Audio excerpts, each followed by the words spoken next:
السلام عليكم ورحمة الله وبركاته.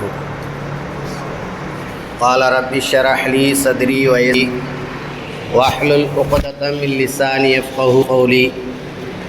ربي زدني علما وفهما يا فتى. بسم الله الرحمن الرحيم. الحمد لله نحمده ونستعينه ونستغفره ونؤمن به ونتوكل عليه ونعوذ بالله من شرور أنفسنا ومن سيئات أعمالنا. من يهده الله فلا مضل له ومن يضلله فلا هادي له. ونشهد أن لا إله إلا الله وحده لا شريك له. ونشهد أن سيدنا ونبينا مولانا محمدا عبده ورسوله.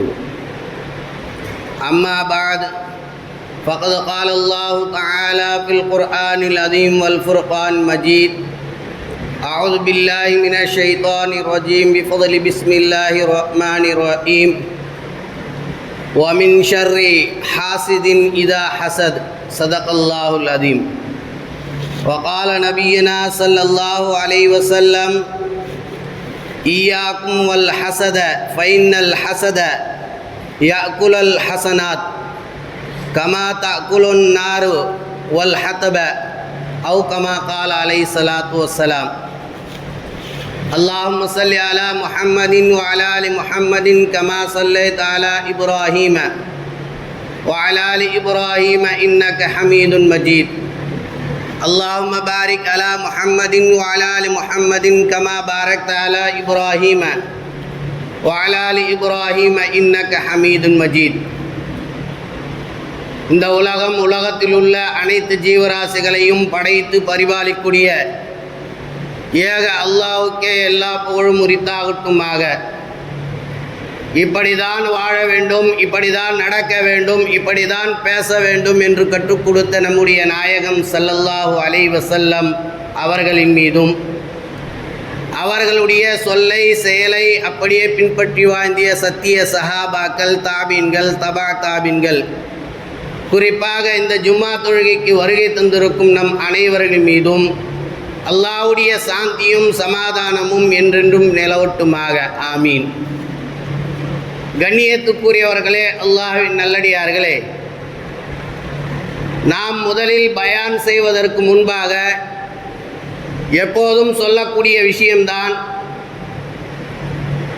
நபிகள் நாயகம் ஸல்லல்லாஹு அலைஹி வஸல்லம் அவர்கள் சொல்லியிருக்கின்றார்கள், வெள்ளிக்கிழமை அன்று அந்த ஜும்மாவுடைய நாளை, அந்த நாளின் நன்மைகள் அனைத்தையும் பெற வேண்டும் என்று சொன்னால் பாங்கு சப்தத்தை கேட்டவுடனே மிக சீக்கிரமாக பள்ளிக்கு விரைந்து வர வேண்டும். அப்படி விரைந்து வந்து யாரிடத்திலும் பேசாமல், யாருக்கும் நகர்ந்து உட்காரு என்று சொன்னாலும் கூட அந்த ஜும்மாவுடைய நன்மையை இழந்து விட்டாய் என்று சொல்லியிருக்கின்றார்கள். அந்த வகையில் நாம் பாங்கு சப்தத்தை கேட்டவுடனே சீக்கிரமாக பள்ளிக்கு வந்து யாரிடத்திலும் பேசாமல் அவர்களுக்குண்டான இடத்தில் உட்கார்ந்து இந்த குத்துபாவை கேட்பதும் பயானை கேட்பதும் கேட்டினால் இந்த ஜும்மாவுடைய அனைத்து நன்மையும் பெற்றுவிட்டாய் என்று நபிகள் நாயகம் ஸல்லல்லாஹு அலைஹி வஸல்லம் அவர்கள் சொல்லியிருக்கின்றார்கள். அந்த வகையில் நாம் எல்லோரும் சீக்கிரமாக வர வேண்டும். அப்படி சீக்கிரமாக வந்து இங்கே சொல்லப்படக்கூடிய விஷயங்களை கேட்டு நாமும் அதன் பிரகாரம் அமல் செய்து அதனுடைய நன்மைகளை பெற வேண்டும். இன்னும் இங்கே சொல்லப்படக்கூடிய விஷயங்களை கேட்டு நம்முடைய வீடுகளில் இருக்கக்கூடிய பெண் மக்களுக்கு, பெண்களுக்கு சொல்லி அவர்களும் இந்த நன்மைகளை பெற வேண்டும் என்பதற்காக வேண்டிதான் இந்த விஷயத்தை முன்கூட்டியே சொல்லப்படுகிறது. ஆகையினால் சீக்கிரமாக வர வேண்டும் என்பதற்காக வேண்டிதான் இந்த விஷயத்தை சொல்லப்படுகிறது. கண்ணியத்துக்குரியவர்களே, அல்லாஹ்வின் நல்லடியார்களே, நாம் உலகத்தில் மக்களிடத்தில் எத்தனையோ நோய்கள் இருந்து கொண்டிருக்கின்றன. மக்களிடத்தில் எத்தனையோ நோய்கள் இருக்கின்றன. அந்த நோய்களுக்கெல்லாம் நம்முடைய காசு பணத்தை வைத்து நாம் சரி செய்து கொள்கின்றோம். ஆனால் இன்னொரு நோய் இருக்கின்றது, அது உள்ளத்தின் நோய். அந்த உள்ளத்தின் நோயுடைய நம்மளால் நாம் காசு கொடுத்து அது சரி பண்ண முடியுமா என்று சொன்னால் நிச்சயமாக சரி செய்ய முடியாது. வெளிரங்க தோட்டத்தில் நோய் இருக்கிறது என்று சொன்னால் நாம் காசு கொடுத்து பணம் கொடுத்து அது சரி செய்து விடுவோம். ஆனால் ஒரு மனிதனிடத்தில் உள்ளத்தில் நோய் இருக்கிறது என்று சொன்னால் அந்த நோயை நம்மளால் சரி செய்ய முடியாது.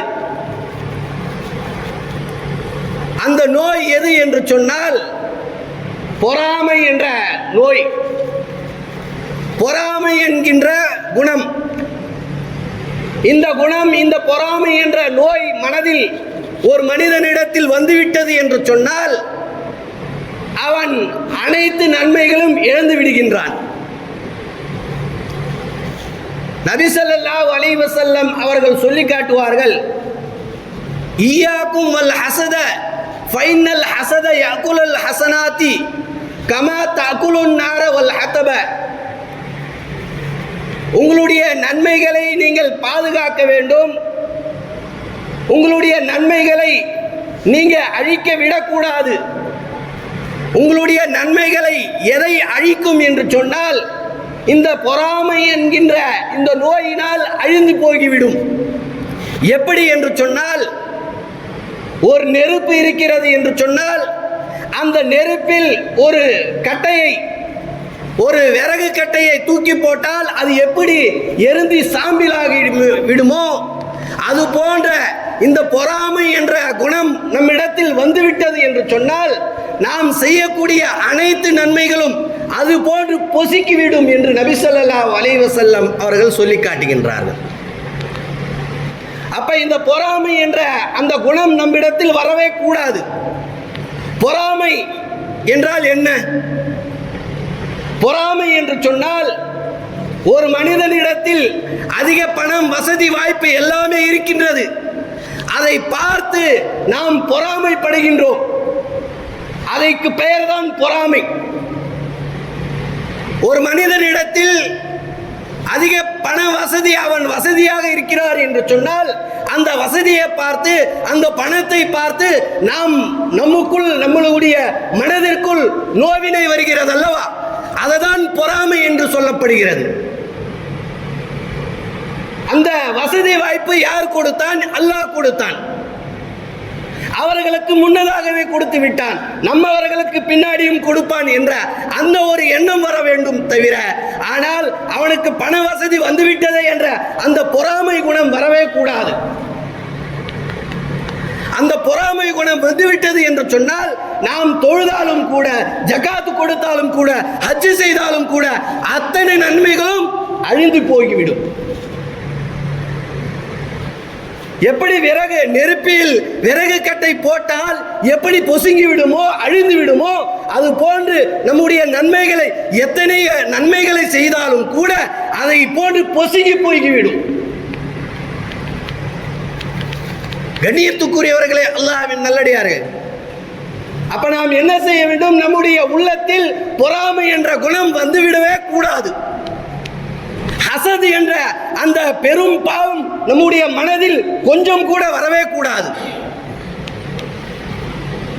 இந்த உலகம் எப்போது படைக்கப்பட்டதோ அப்போது பெரும் பாவம் உலகத்தில், வானலோகத்தில் முதலாக பாவமான செயல் இந்த பொறாமையின் காரணத்தால் தான். முதலாக வானலோகத்தில் ஒரு மனித படைப்பை படைத்து, அந்த மனித படை ஆதம் அலைஹிஸ்ஸலாத்து வஸ்ஸலாம் அவர்களை படைத்து, இப்லீஸ் என்ற அந்த ஷைத்தான் அவர்களை சஜ்தா செய்ய சொன்னான். நபி ஆதம் அலைஹிஸ்ஸலாத்து வஸலாம் அவர்களை சஜ்தா செய்ய சொன்னான். மலக்குகள் எல்லோரும் சஜ்தா செய்து விட்டார்கள். ஆனால் ஷைத்தான் அவன் பொறாமை கொண்டான். நான் அவனை விட பெரிய வசதியாக இருக்கிறேன், அவனை விட அவர்களுடைய இல்மை விட நான் பெரிய இல்மக்காரனாக இருக்கிறேன், பெரிய படிப்புதாரகராக இருக்கிறேன், ஆனால் என்னால் அவர்களுக்கு சஜ்தா செய்ய முடியாது என்று பொறாமை ஆணவம் கொண்டான். ஆகையினால் தான் அந்த ஷைத்தானை அல்லாஹ் விரட்டடிக்க செய்தான். அதனால் தான் அல்லாஹ் என்ன செய்தான்? அஊது பில்லாஹி மினஷ் ஷைத்தானிர் ரஜீம், விரட்டப்பட்ட ஷைத்தானை விட்டு நீங்கள் பாதுகாப்பு தேடுங்கள் என்று நபி ஆதம் அலைஹிஸ்ஸலாத்து வஸலாம் அவர்களுக்கு சொல்லிக் கொடுத்தான். அப்ப இந்த பொறாமை என்ற குணம் நம்மிடத்தில் எப்போதும் வரக்கூடாது. இந்த பொறாமை குணத்தினால் எத்தனையோ பாவங்கள், எத்தனையோ நிகழ்ச்சிகள், எத்தனையோ தவறான செயல்கள் அனைத்தையும் செய்து ஆகிவிடும். இந்த பொறாமையினால் நபி ஸல்லல்லாஹு அலைஹி வஸல்லம் அவர்கள் சொல்லி காட்டுவார்கள், இந்த பொறாமையினால் 3 விஷயங்களை நீங்கள் இழந்து போவீர்கள். இந்த பொறாமை என்ற குணம் நம்மிடத்தில் உள்ளத்தில் வந்துவிட்டது என்று சொன்னால் 3 விஷயத்தை நீங்கள் பாழாகி விட்டு விடுவீர்கள் என்று சொல்லி காட்டுவார்கள். அதில் முதலாவது என்ன? பொறாமை என்ற குணம் அந்த உள்ளத்தில் வந்துவிட்டது என்று சொன்னால் நம்முடைய உள்ளத்தில் இருக்கக்கூடிய, நம்ம உடம்பில் இருக்கக்கூடிய நிம்மதி அழிந்து போகும். நாம் எவ்வளவு சம்பாதித்தாலும், எவ்வளவு சொத்து சொலுகு, எவ்வளவு வத்திருந்தாலும் நம்மிடத்தில் உள்ளத்தில் நிம்மதி என்று போய்விடும். அது எதனால் போகும்? இந்த பொறாமை என்ற குணம் வந்துவிட்டது என்று சொன்னால் நிம்மதிதான் முதலாவதாக அழிந்து போகும். இரண்டாவதாக சொன்னார்கள் நபி ஸல்லல்லாஹு அலைஹி வஸல்லம் அவர்கள், இந்த பொறாமை யாரிடத்தில் வந்துவிட்டது என்று சொன்னால் அவன் பெரும்பாவம் செய்த ஆசைப்படுவான். அந்த பொறாமை என்ற அந்த குணம் நம்மிடத்தில் வந்துவிட்டது என்று சொன்னால் யாரையும் பார்க்க மாட்டான். அவன் தாழ்ந்தவன், பணக்காரன், யாரையும் பார்க்கவன். அந்த இலக்கை இழுப்பதற்காக வேண்டி அவன் எத்தனை பெரிய பாவங்களை வேணாலும் செய்து விடுவான். அது போன்றுதான் உலகத்தில் இந்த முதலாக உலகத்தில் பூமியில் நடந்த முதல் கொலை எது என்று சொன்னால் நபி ஆதம் அலைஹிஸ்ஸலாத்து வஸலாம் அவர்களுடைய மகன்கள். அந்த மகன்கள் கொலை செய்யப்பட்ட காரணம் என்ன? பொறாமை. பொறாமை என்ற அந்த குணம் வந்து விட்டது அவர்களிடம். நபி ஆதம் அலைஹிஸ்ஸலாத்து வஸலாம் அவர்களுடைய மகன்கள் 2, ஹாபில் காபில். இந்த 2 மகன்கள் இடத்தில் ஒருவர் ஒரு பெண்ணை பார்த்து நிக்கா செய்ய வைத்தான். அதே பெண்ணை நானும் முடிப்பேன் என்ற அந்த ஒரு பொறாமை அவனுக்கு அந்த குணம் வந்து விட்டது காரணத்தினால் அவன் என்ன செய்தான்? இவனை அழித்தால் இந்த பெண்ணை நாம் அடைய முடியும் என்ற அந்த ஒரு பொறாமையின் காரணத்தினால்தான் அவன் என்ன செய்தான்? தன்னுடைய சொந்த சகோதரனை கொன்று விட்டான்.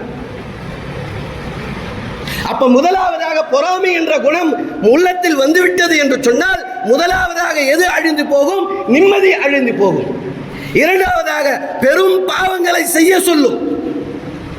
பெரும் பாவங்களுக்கு அவன் இழுத்துச் செல்லும். மூன்றாவது சொல்லி காட்டினார்கள், ஈமானை அழிந்து போகும். நம்முடைய உள்ளத்தில் இருக்கக்கூடிய அல்லாஹ்வை ஏற்றுக்கொண்ட நபி ஸல்லல்லாஹு அலைஹி வஸல்லம் அவர்களுடைய ஏற்றுக்கொண்ட அந்த ஈமானை அழிந்து போகும் என்று சொல்லி காட்டுவார்கள்.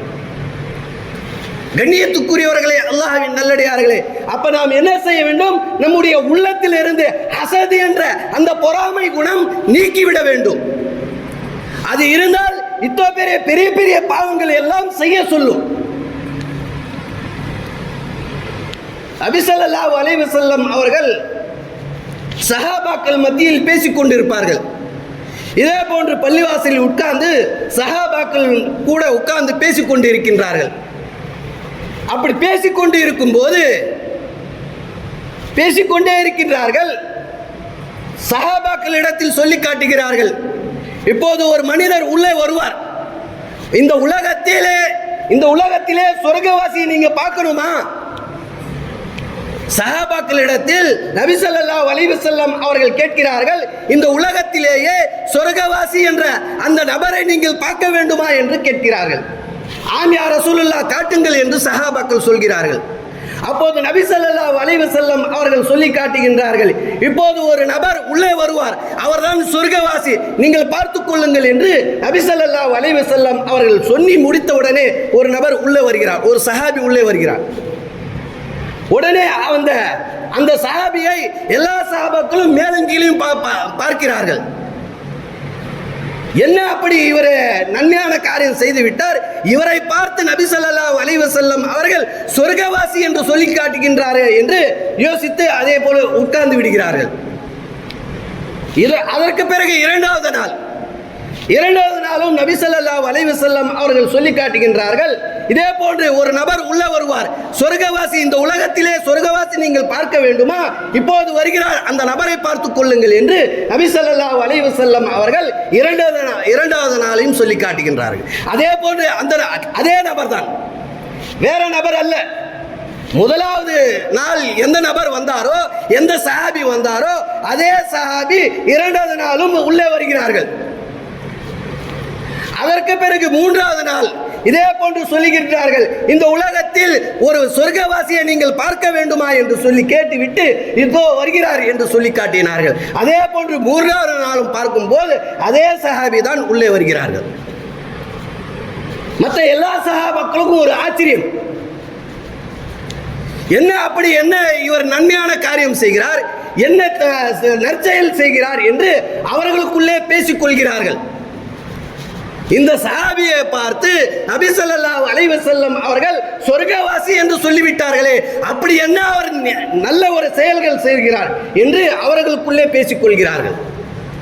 அப்படி பேசிவிட்டு ஒரு நாள் அந்த கூட்டத்தில் இருக்கக்கூடிய ஒரு சஹாபி அந்த நல்ல சொர்க்கவாசி என்று சொன்னார்களே அந்த சஹாபியுடைய வீட்டுக்கு செல்கிறார்கள். அவர்களுடைய உள்ளத்தில் என்ன ஆசை என்று சொன்னால், இவர் சொர்க்கவாசி என்று நபி ஸல்லல்லாஹு அலைஹி வஸல்லம் அவர்கள் சொன்னார்களே, அப்படி என்ன நல்ல அமல்கள் செய்கிறார், அதை நாம் பார்க்க வேண்டும். அதற்காக வேண்டி அந்த சஹாபியிடத்தில் போய் வீட்டுக்கு போகிறார். அப்படி போகும்போது அந்த சஹாபியிடத்தில் சொல்கிறார், எங்கே இவ்வளவு தூரம் வந்திருக்கீங்க என்று அந்த சஹாபி கேட்கிறார். அந்த சஹாபி சொன்னார், என்னுடைய தகப்பனுக்கும் எனக்கும் சிறிய சண்டை, பேச்சுவாக்கு முற்பட்டு விட்டது, சண்டை சச்சரவு அதிகமாகிவிட்டது. ஆகையினால ஒரு 2 நாட்கள் உங்களுடைய வீட்டில் நான் தங்கிக் கொள்ளலாமா என்று அந்த சஹாபி இடத்தில் கேட்கிறார். ஓ, நீங்க தாராளமாக தங்கிவிடலாமே என்று சொல்லிவிட்டு இருக்கின்றார்கள். அந்த சஹாபி பார்க்கிறார், நாம் எப்படி தொழுகின்றோமோ, எப்படி தஹஜ்ஜுத் தொழுகிறோமோ, 5 வேளை தொழுகின்றோமோ, அதே அமல் தான் அவர் செய்கிறார். யாரு? சொர்க்கவாசி என்று சொல்லப்பட்ட அந்த சஹாபி நாம் எப்படி தொழுகின்றோமோ, எப்படி தான தர்மங்கள் செய்கின்றோமோ அதையெல்லாம் அந்த சஹாபி செய்கிறார். இந்த சஹாபி அதை கண்காணிக்கிறார். கண்காணித்து விட்டு ஒரு 2 நாளைக்கு பிறகு 3ஆவது நாள், சரி எங்க அப்பா சரியாயிட்டு இருப்பாரு, அதனால நான் எங்க வீட்டுக்கு செல்றேன் அப்படின்னு சொல்லிவிட்டு கிளம்புறார். அப்படி கிளம்புறதுக்கு முன்பாக அந்த சஹாபியிடத்தில் கேட்கிறார், சஹாபியே, நபி ஸல்லல்லாஹு அலைஹி வஸல்லம் அவர்கள் உங்களை பார்த்து இந்த உலகத்திலே சொர்க்கவாசி என்று சொன்னார்களே, அப்படி நீங்கள் என்ன அமல்கள் நீங்கள் செய்கிறீர்கள் என்று தான் நான் பார்ப்பதற்காக வேண்டிதான் உங்களிடத்தில் உங்களுடைய வீட்டில் வந்தேனே தவிர எனக்கும் எங்களுடைய தகப்பனாருக்கும் எந்த சண்டையும் இல்லை, அதை பார்ப்பதற்காக வேண்டிதான் வந்தேன் என்று சொல்லும்போது, அப்படியா, நான் நீங்களே பார்த்து இருப்பீங்க, நான் எந்த அமலும் செய்யலை, நீங்கள் எப்படி தொழுவுறீங்களோ அதே போல தான் நான் தொழுவுறேன், நீங்கள் எப்படி ஜக்காத்து கொடுங்க அதே போல தான் நான் ஜக்காத்து கொடுக்குறேன், நான் எந்த அமலும் செய்யலை. அப்படி இருக்கும்போது நீங்க இந்த உலகத்திலே சொர்க்கவாசி என்று சொன்னார்களே, அப்படி என்ன காரணம் என்று கேட்கும் போது அந்த சொர்க்கவாசி என்று சொல்லப்படக்கூடிய அந்த சஹாபி சொன்னார், அவர் சென்று விட்டார். அந்த சஹாபி கேட்க வந்த சஹாபி செல்கிறார். அவரை கூப்பிட்டு ஒரு நிமிஷம் நில்லுங்கன்னு சொல்லிவிட்டு அந்த சஹாபியை பார்த்து இந்த சொர்க்கவாசி சஹாபி சொல்கிறார், நான் எந்த அமலும் செய்யறது இல்லை, நீங்க என்ன அமல் செய்கிறீங்களோ அதே அமல் தான் நானும் செய்கிறேன், நீங்க எப்படி ஜக்காத்து கொடுக்கிறீங்களோ அதே போல தான் நானும் ஜக்காத்து கொடுக்கிறேன், ஆனா ஒரே ஒரு விஷயத்தை நான் சொல்றேன், எனக்கு ஆசையா இருக்குன்னு சொன்னார். அது என்ன விஷயம் என்று சொல்லும் போது அந்த சஹாபி சொன்னார், இந்த உலகத்தில் எத்தனையோ மக்களுக்கு எத்தனையோ வசதி வாய்ப்பு, பணம், வசதி எல்லாத்தையும் கொடுத்திருக்கின்றான். அந்த வசதி வாய்ப்பை, அந்த பணத்தை நான் யாரின் மீதும் பொறாமைப்பட்டதில்லை. இந்த உலகத்திலே நான் அப்படிப்பட்ட என்னுடைய உள்ளத்தில் அந்த விஷயத்தை வந்ததே இல்லை. அதனால ஒரு வேளை நபி ஸல்லல்லாஹு அலைஹி வஸல்லம் அவர்கள் சொர்க்கவாசி என்று சொல்லி இருப்பார்களோ என்ற அந்த காரணத்தை சொல்லி கொடுத்தார். கண்ணியத்துக்குரியவர்களே, அல்லாஹ்வின் நல்லடியார்களே, அப்ப அந்த பொறாமை என்ற குணம் நம் இடத்தில் வந்துவிட்டது என்று சொன்னால் நிம்மதி அழித்து போவோம். இரண்டாவது, பெரிய பெரிய பாவங்கள் செய்ய தோன்றும். மூன்றாவது, ஈமானே அழிந்து போய்விடும் என்று நபி ஸல்லல்லாஹு அலைஹி வஸல்லம் அவர்கள் சொல்லி காட்டுகிறார்கள் என்று சொன்னால் நாம் யோசிக்க கடமைப்பட்டுள்ளோம். கண்ணியத்துக்குரியவர்களே, அல்லாஹ்வின் நல்லடியார்களே, நபி ஸல்லல்லாஹு அலைஹி வஸல்லம் அவர்கள் சொல்லி காட்டினார்கள், யாருடைய உள்ளத்தில் பொறாமை என்ற அந்த எண்ணம் வந்து விட்டதோ அவர்கள் என்னை சார்ந்தவர்கள் அல்ல என்று நபி ஸல்லல்லாஹு அலைஹி வஸல்லம் அவர்கள் சொல்லுகிறார்கள் என்று சொன்னால் நாம் யோசிக்க கடமைப்பட்டுள்ளோம். அதே போன்று நபி ஸல்லல்லாஹு அலைஹி வஸல்லம் அவர்கள் இப்படி ஹதீஸை சொல்வார்கள், ஈயாக்கும் வல் ஹஸத ஃபைனல் ஹஸத, நீங்கள் உங்களுடைய அமல்களை நீங்கள் பாதுகாக்க வேண்டும்.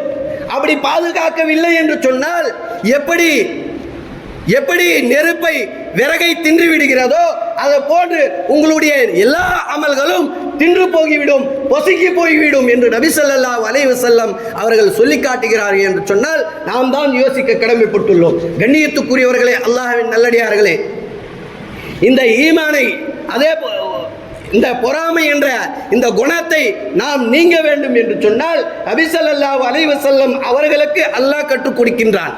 இந்த பொறாமை என்ற எண்ணத்தை, குணத்தை நீக்க வேண்டும் என்று சொன்னால் அல்லாஹ் தஆலா அவனுடைய திருமறையில் கூறி காட்டுகிறான், வமின் ஷர்ரி ஹாசிதின் இதா ஹஸத், நீங்கள் பொறாமைக்காரர்களை விட்டும், பொறாமை தீங்கை விட்டும் என்னிடத்தில், அல்லாஹ்விடத்தில் பாதுகாப்பு தேடுங்கள் என்று அல்லாஹ் தஆலாவே நபி ஸல்லல்லாஹு அலைஹி வஸல்லம் அவர்களுக்கு சொல்லி கொடுக்கிறான் என்று சொன்னால் நாம் எம்மாத்திரம் யோசிக்க கடமைப்பட்டுள்ளோம்.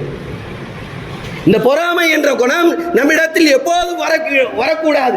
அப்படி பொறாமை என்ற குணம் வந்துவிட்டது என்று சொன்னால் எல்லா பாவங்களும் செய்துவிடும். எப்படி பொறாமை, அதே போன்று அவனிடத்தில் எதுவும் வரக்கூடாது, அவன் இப்படி சம்பாதிக்கிறான், அப்படி சம்பாதிக்கிறான், அப்படி செய்கிறான், இப்படி செய்கிறான் என்று இந்த குணம் எப்போதும் வரக்கூடாது. அப்படி வந்துவிட்டது என்று சொன்னால் அவனை விட பெரிய கை சேதக்காரன் வேற யாரும் இருக்க மாட்டார் என்று நபி ஸல்லல்லாஹு அலைஹி வஸல்லம் அவர்கள் சொல்லி காட்டுகின்றார்கள். கண்ணியத்துக்குரியவர்களே, அல்லாஹ்வின் நல்லடியார்களே, இமாம் கஸாலி ரஹ்மத்துல்லாஹி அலைஹி அவர்கள் அவர்களுடைய கிதாபில் ஒரு சம்பவத்தை சொல்லி காட்டுவார்கள். இந்த பொறாமை குணம் எப்படியெல்லாம் வரும், எப்படி போகும், அவனுக்கே அது தீங்கை இளைவிக்கும் என்று எல்லாம் இமாம் கஸாலி ரஹ்மத்துல்லாஹி அலைஹி அவர்கள் ஒரு சம்பவத்தின் மூலமாக சொல்லி காட்டுவார்கள். என்ன சம்பவம் என்று சொன்னால், ஒரு அரசர் இருக்கிறார், ஒரு மன்னர் இருக்கிறார். அந்த மன்னரிடத்தில் அவருக்கு கீழே வேலை செய்யக்கூடிய பிஏ இருப்பார். ஒரு மன்னர் இருக்கிறார் என்று சொன்னால், ஒரு அரசர் இருக்கிறார் என்று சொன்னால் அந்த அரசருக்கு வேலை செய்யக்கூடிய ஒரு பிஏவாக ஒரு ஆள் இருப்பார். இப்படி இருக்கும்போது அந்த மன்னருடைய அவர்களுடைய வீட்டிற்கு இன்னொரு மனிதர் செல்கிறார். அந்த மனிதர் யார் என்று சொன்னால் இந்த பிஏவுடைய நண்பர். அந்த மனிதர் அந்த மன்னருக்கு ரொம்பவும் க்ளோஸ். அதாவது எப்படி என்று சொன்னால் அவர் பிஏ கிட்டெல்லாம் கேட்க மாட்டார். அந்த மன்னரை பார்க்க போகணும்னு சொன்னால் இந்த பிஏட்ட கேட்டு தானே போகணும். ஆனால் இந்த மனிதர் என்ன செய்வார், நேராகவே செல்வார். இது நேராக என்னிடத்தில் கேட்க மாட்டாரே என்ற அந்த ஒரு பொறாமை குணம் அவரிடத்தில் மனதில் வந்தது அந்த பிஏக்கு. இந்த மனிதனுக்கு ஏதாவது ஒரு சூழ்ச்சியை செய்தே ஆக வேண்டும், இதற்கு பிறகு மன்னனே பார்க்கவே கூடாது அப்படி என்ற அந்த சூழ்ச்சியை இந்த பிஏ யோசிக்கிறான். அப்படி யோசிக்கும் போது ஒரு நாள் அந்த மன்னரிடத்தில் அந்த மனிதர் வரார். அந்த மனிதர் வந்தவுடனே சொல்கிறார் அந்த மன்னரை பார்த்து, யார் ஒருவர் நல்லது செய்கிறாரோ அவர் நல்லதே நாடுவார், யார் ஒருவர் நல்லது செய்வாரோ அவர் நல்லதே நாடுவார், யார் ஒருவர் தீமை செய்வாரோ அவர் தீமையை இழைப்பார் என்று அந்த மன்னரிடத்தில் அந்த மனிதர் சொல்லி காட்டுவார். இதை சொன்ன உடனே அந்த மன்னருக்கு ரொம்பவும் மகிழ்ச்சி தாங்க முடியவில்லை. இப்படியாக போய்க் கொண்டே இருக்கிறது. ஒரு நாள் என்ன செய்கிறார் இந்த பிஏ, இவர் என்ன நேராக போகிறாரு, என்கிட்ட கேட்க மாட்டேங்கிறார். நான் ஒரு பிஏவாக இருக்கேன், என்கிட்ட சொல்லிட்டு தானே போகணும், என்கிட்ட கேட்டுட்டு தானே போகணும். அப்படி இல்லாமல் இந்த நபர் என்ன செய்கிறார், நேராக மன்னர்கிட்ட போகிறாரு, இவருக்கு எதனா செய்யணும் அப்படின்னு நினச்சிட்டு இந்த பிஏ என்ன செய்கிறார், ஒரு சூழ்ச்சியை செய்கிறார். என்ன சூழ்ச்சின்னு சொன்னால், அந்த மன்னரிடத்தில் இந்த பிஏ போய் சொல்கிறார், மன்னரே உங்ககிட்ட வந்து பேசுகிறாரு அந்த மனிதர் ரொம்ப மோசமான ஆள், என்ன நல்லா தானே இருக்காரு அப்படின்னு சொல்லி மன்னர் சொல்கிறார். இல்லை உங்ககிட்ட வந்து பேசக்குள்ள நல்லதாக பேசுகிறாரு, ஆனால் வெளியே போனால் உங்களை பற்றி தவறாக சொல்கிறார். என்ன சொல்கிறார் என்று சொன்னால், நான் மன்னர்கிட்ட போகிறதே இல்லை, அப்படி போனேன்னு சொன்னால் அவருடைய வாயிலிருந்து நாத்தம் வருது, அவருடைய வாயிலிருந்து நாற்றம் அதிகமாக வருது, அதனால் நான் அதிகமாக போகிறதில்ல என்று இந்த பிஏ என்ன செய்கிறார், இந்த மன்னரிடத்தில் அவர் அந்த மனிதருடைய தவறான விஷயங்கள் எல்லாம் சொல்லி காட்டுகிறார். அப்படியா? இல்லையே, அந்த மாதிரி இல்லையே, அந்த மனிதர் ரொம்ப நல்ல மனிதராச்சே, என்கிட்ட வந்தாருன்னு சொன்னால் நல்ல விஷயங்களை மட்டுமே சொல்லி காட்டுகிறார். அப்படி இருக்கும்போது நீ இப்படி சொல்கிறாயே, சரி நாளைக்கு நீங்கள் வேணா பாருங்க, அந்த பிஏ சொல்கிறார், நீங்கள் வேணா பாருங்க, நாளைக்கு வந்தாருன்னு சொன்னால் நீங்கள் கூப்பிடுங்க. அப்படி கூப்பிட்டு அவர் கிட்டே வந்தாருன்னு சொன்னால் அவர் என்ன செய்வார், தன்னுடைய வாயில் கையை வைத்துக் கொள்வார். ஏன் கையை வைக்கிறார்னு சொன்னால், உங்களுடைய வாயிலிருந்து துர்நாற்றம் வருது, அதனால் அவர் என்ன செய்வார், தன்னுடைய கையை வாயில் மூக்கிலும் வாயிலும் மறைத்து கொண்டு அவர் உங்களிடத்தில் வருவார் என்று சொல்லி காட்டுகிறார். சரி போ, நாளைக்கு பார்ப்போம்னு சொல்லிட்டு அந்த மன்னர் அனுப்பிவிடுகிறார். அதே போல மறுநாள் அந்த மனிதர் வருகிறார் மன்னரிடத்தில் வரும்போது அந்த மன்னர் வேணுமென்றே கூப்பிடுகிறார். அந்த நபரை பார்த்து கிட்ட வா என்று சொல்கிறார். அப்படி கிட்ட வருவதற்கு முன்பாக, அதாவது மன்னரிடத்தில் வருவதற்கு முன்பாக இந்த பிஏவாக இருக்கின்றானே அவன் என்ன செய்கிறான், இந்த மனிதனை கூப்பிட்டு விருந்தை அளிக்கின்றான். அந்த விருந்தில் எப்படிப்பட்ட விருந்துன்னு சொன்னால், பூண்டு வெங்காயம் எதை வாட அடிக்குமோ அந்த மாதிரி பொருட்களாக போட்டு இந்த மனிதனுக்கு விருந்தை கொடுக்கின்றான். அந்த மனிதனும் சாப்பிட்டு விட்டு தன்னுடைய மன்னருடைய ரூமுக்கு செல்கிறார். அப்படி செல்லும் போது மன்னர் கூப்பிடுகிறார், கிட்டே வாங்கன்னு சொல்லி கூப்பிடுகிறார். இவரும் பயந்து போறாரு. ஏன் பயந்து போறாருன்னு சொன்னா, இவருடைய வாயிலிருந்து துர்நாற்றம் வருது. அந்த பூண்டு வெங்காயம் சாப்பிட்டார் அல்லவா, அந்த துர்நாற்றத்தை தன்னுடைய மன்னருக்கு போய்விடக் கூடாது என்று அவர் என்ன செய்கிறார், தூரமாகவே இருக்கிறார். மன்னர் கூப்பிடுகிறார், திரும்பவும் கூப்பிடுகிறார். அதே போல கிட்ட போயிட்டு நாளைக்கு உங்களுக்கு இப்படி செய்யணும், இப்படின்னு செய்யணும்னு சொல்லிட்டு இருக்காரு. இந்த மனிதர் என்ன செய்கிறார், தன்னுடைய வாயிலிருந்து கையை வைத்து அதே போல செய்கிறார். அந்த மன்னர் யோசிக்கிறார், ஓ பிஏ சொன்னது சரிதான் அப்படின்னு சொல்லிட்டு அந்த மன்னர் என்ன செய்கிறார், இவன் வந்து வெளியில் போயிட்டு நம்மளை பற்றி தப்பாக சொல்கிறான் என்று நினைத்துவிட்டு மன்னர் என்ன செய்கிறார், மன்னரிடத்தில் யார் வந்தாலும் ஒரு பரிசு கொடுப்பார்கள், தொகையோ இல்லை ஏதாவது பரிசு எப்போதும் கொடுத்து அனுப்பிடுவார்கள்.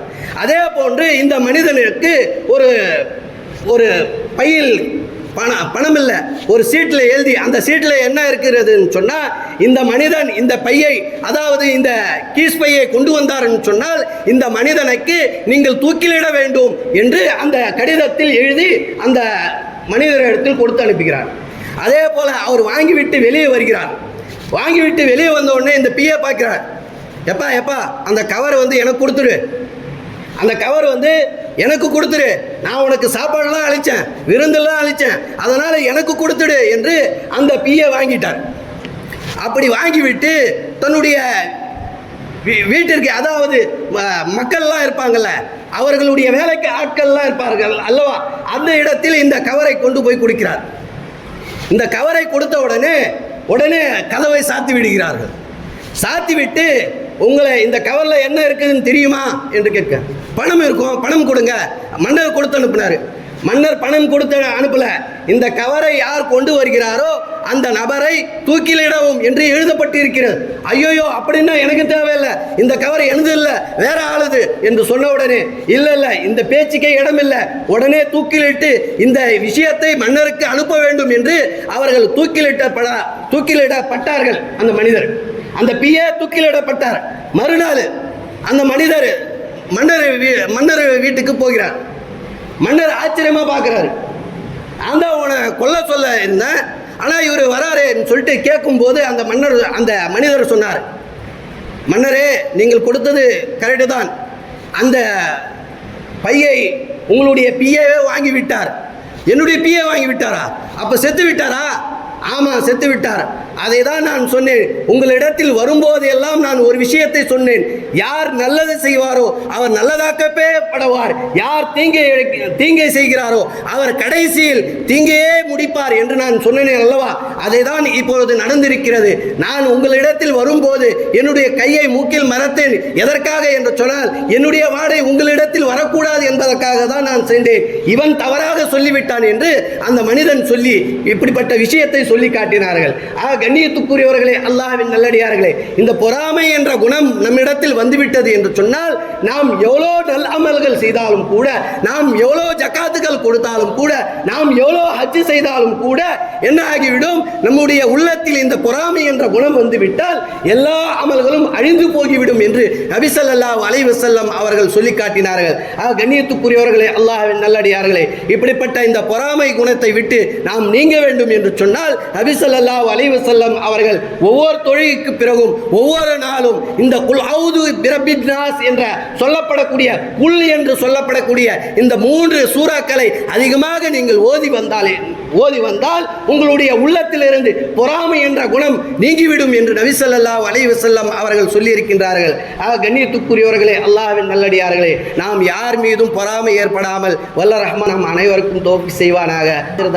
அல்ஹம்துலில்லாஹி ரப்பில் ஆலமீன். அஸ்ஸலாமு அலைக்கும் வரஹ்மத்துல்லாஹி வபரகாத்துஹு.